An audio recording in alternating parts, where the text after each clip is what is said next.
Hello guys, in this video I'm going to show you how to manage the input settings in the AnyDesk application. The first thing you need to do is enter the app.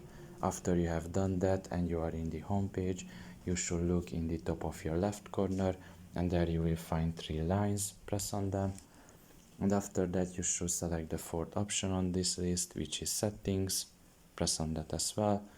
And here you will find the fourth option as input. Just press on it and here you can manage basically every setting.